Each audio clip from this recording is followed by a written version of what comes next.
Good morning पिला माने तुम मानकु जगतसिंहपुर जिला शिक्षा संयोग कार्यक्रम को स्वागत।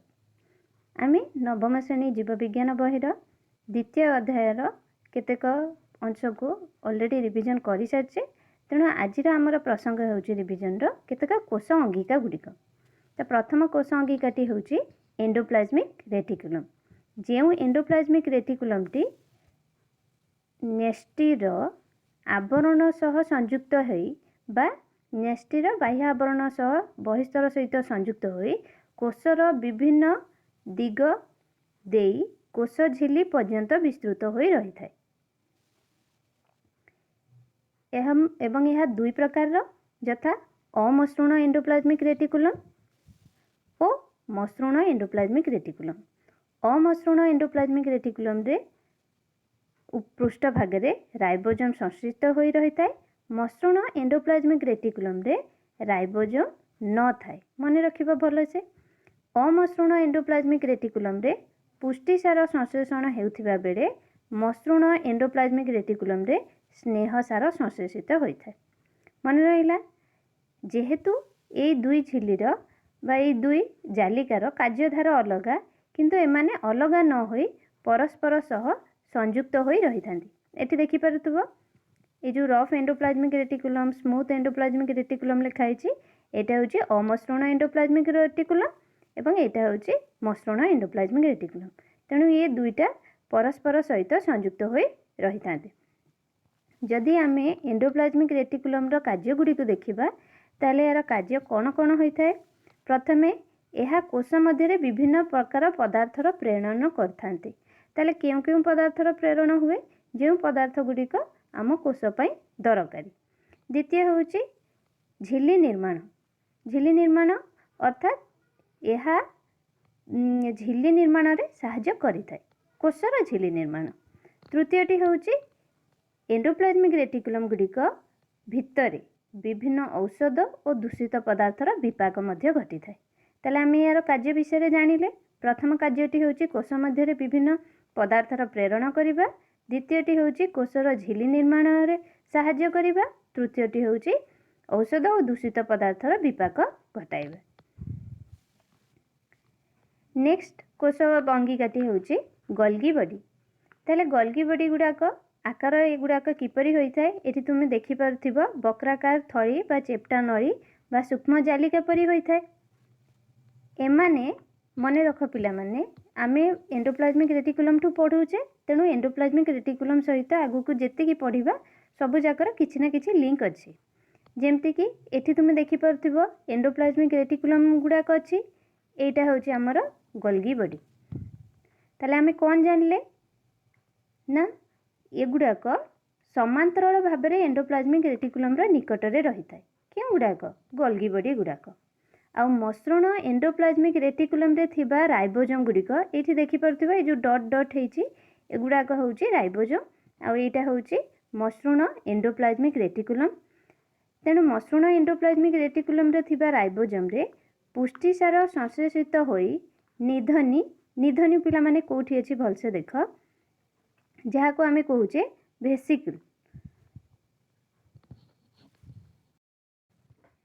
ताले वेसिकल आमे कोठी पाइबा एठी देख वेसिकल गुडाक ये कौन करे ना राइबोसोम रे पुष्टिसार संश्लेषित होला परे ए जो डॉट गुडाक अछि राइबोसोम रे पुष्टिसार संश्लेषित हेबा परे यह गोल्गी बॉडी भितर को प्रवेश करे। एटा गोल्गी बॉडी एठी तीर चिन्ह तुमे मान देखि पारुथिबो। एठी गोटे तीर चिन्ह दिया हेची। ताले तीर चिन्ह माध्यम रे कोन होची ना दर्शा जाउची कि गोल्गी बॉडी मध्य को कोन प्रवेश होची पुष्टिसार संश्लेषित होला परे प्रवेश होची एवं परवर्ती समय रे सेही पुष्टिसार अणु गुड़िक सहित अन्य श्वेतसार स्नेहसार और गंधक आदि अणु संयुक्त होई ए जो ट्रांसपोर्ट वेसिकल देखुछ या को हम परिवहन निधनी बोली कहू। यह द्वारा कोषर विभिन्न अंश को प्रेरण होई थाए। विभिन्न अंश को प्रेरण हुए एवं किछि कोष भितरर विभिन्न स्थान को आवश्यकता अनुसार प्रेरित होला परे कोषर बाहर को मध्य पठा जाई थाए। एठी तुमे मान देखि पारुथिबो एठी तीर चिन्ह दिया हेची ए कोष बाहर को मध्य जाई पारे। आउ थरे कहि दोची पिला माने मने रख थरे मसृण एंडोप्लाज्मिक रेटिकुलम रे थिबा राइबोसोम रे पुष्टिसार संश्लेषित होला परे निधनी माध्यम रे यह गोल्गी बॉडी भितर को प्रवेश करे परे ସେହି पुष्टिसार अणुगुड़िक सहित अन्य श्वेतसार स्नेहसार और गंधक आदि अणु संयुक्त होई परिवहन निधनी द्वारा कोष भितर विभिन्न स्थान को आवश्यकता अनुसार प्रेरित हुए एवं केतेक परिवर्तित पुष्टिसार अणु कोष बाहर को मध्य जाइथाय मन रहिला। तेणु आमे जदि यार कार्य गुड़िक देखिबा गोल्गी बॉडीर यार कार्य गुड़िक कौन कौन ना यार झिल्ली कहार झिल्ली गोल्गी बॉडीर झिल्ली एंडोप्लाज्मिक रेटिकुलम सह संयुक्त होई विभिन्न दरकारी पदार्थर आदान प्रदान रे सहाय्य करे।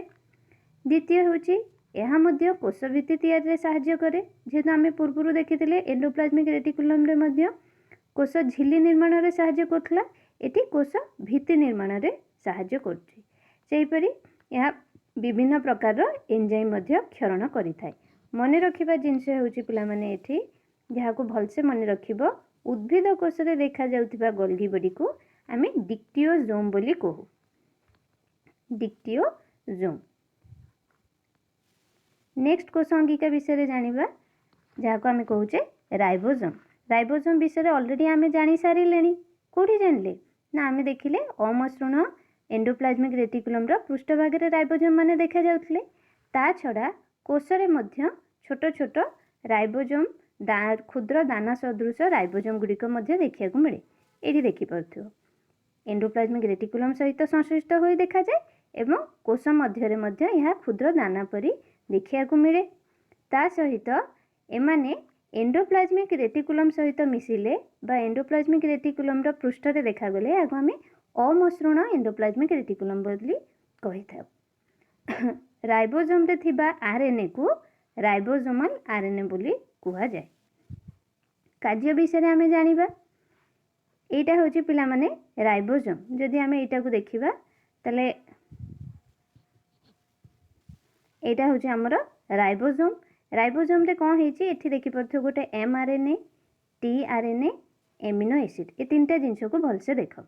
ए जो प्रोटीन अछि एटा होची पुष्टिसार ए पुष्टिसार संश्लेषण रो कार्य करे किए राइबोसोम। ताले किपरि संश्लेषित होची ना नेस्टी रे थिबा डीएनए रो निर्देश रे वार्तावह आरएनए जहाँ को आमे एमआरएनए बोली कहूचे एमआरएनए कोष जीवक रे पहुँचवा परे ए राइबोसोम सहित संश्लिष्ट हुए हेला परे यह एक जेहेतु गोटे पुष्टिसार संश्लेषण एक जटिल प्रक्रिया तेणु एथिपाई अन्य एक आरएनए जहाँ को आमे स्थानांतर आरएनए बा टीआरएनए बोली कहूचे और केतेक एमिनो अम्ल और एंजाइम सहायता रे मिसी यह कौन प्रस्तुत करे पुष्टिसार संश्लेषण करिथाय। नेक्स्ट देख पिला माने लाइसोसोम। लाइसोसोम बहुल भाव में प्राणी कोष रे देखिया मिले यह एक झिल्ली द्वारा आवृत होता है एथिरे अनेक प्रकार पाचक एंजाइम मध्य रही है। मसृण एंडोप्लाज्मिक रेटिकुलम रे थिबा राइबोसोम रे संश्लेषित एही एंजाइम गुड़िक गोल्गी बॉडी माध्यम रे लाइसोसोम को आसी थाए।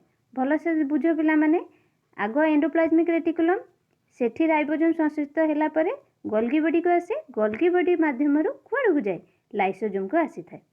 जदि कौनसी कारणवशत जीवकोषटी क्षतिग्रस्त बा रुग्ण हो पड़े लाइसोसोम रे थिबा पाचक एंजाइम गुड़िक से जीवकोष रे थिबा विभिन्न जैविक अणुर पचन घटई थांती तेणु लाइसोसोम को पाचक थली बा आत्मघाती थली बा सुइसाइडल बैग बोली मध्य कुहा जाए। नेक्स्ट देखिबा पिला माने लवक यह मुख्यतः उद्भिद कोष रे ही देखिया को मिले किंतु यह दुई प्रकार एठी केतेटा टर्म को भल से बुझिबो दुई प्रकार यथा वर्णहीन लवक जहाँ को आम ल्यूकोप्लास्ट बोली कहू यह उद्भिदर मूल और कांडरे देखा जाए और रंगीन लवक जहाँ को आम क्रोमोप्लास्ट कहूचे यह फूल फल और पत्र देखा मिले। दुई प्रकार बुझीगल वर्णहीन लवक ल्यूकोप्लास्ट रंगीन लवक क्रोमोप्लास्ट। किंतु जो रंगीन लवक बा क्रोमोप्लास्ट फूल फल पत्र देखा जाए पत्रर रंग केमती होता है सबुज होता है तेणु पत्र बा अन्य जो अंश सबुज देखा जाए सेटा कहा जोगु सबुज देखा जाए हरित लवक जोगु सबुज देखा जाए बा आमे कहि परिबा रंगीन लवक जो अच्छी पत्र आउ अन्य सबुज अंशरे ताहाकु आमे हरित लवक बोली कहूचे। सेही हरित लवकरे थिबा सबुज कणिका को आमे कोन कहू क्लोरोफिल बोली कहू, जहाँ पत्र को सबुज रंग देवा सहित खाद्य प्रस्तुतिर प्रक्रिया आलोक संश्लेषण रे मध्य साहाय्य करिथाय। यदि किछि हरित लवक विषय जानिबा, हरित लवक को उद्भिदर रंधनशाला बोली कहा जाए एवं यहाकू माइटोकॉन्ड्रिया परी अर्ध स्वयंचालित अंगिका बोली मध्य कहा जाए। काहेकि अर्ध स्वयंचालित अंगिका कहगला, कारण यार निजस्व डीएनए, राइबोसोम और केतेक एंजाइम द्वारा यह निजे पुष्टिसार संश्लेषित करिथाय। तेणु हरित लवक को आमे माइटोकॉन्ड्रिया परी अर्ध स्वयंचालित अंगिका बोली मध्य कहिथाउ। थरे विषयटा को पढ़ी दबो, होप तुमे माने बुझी पारथिबो। Thank you.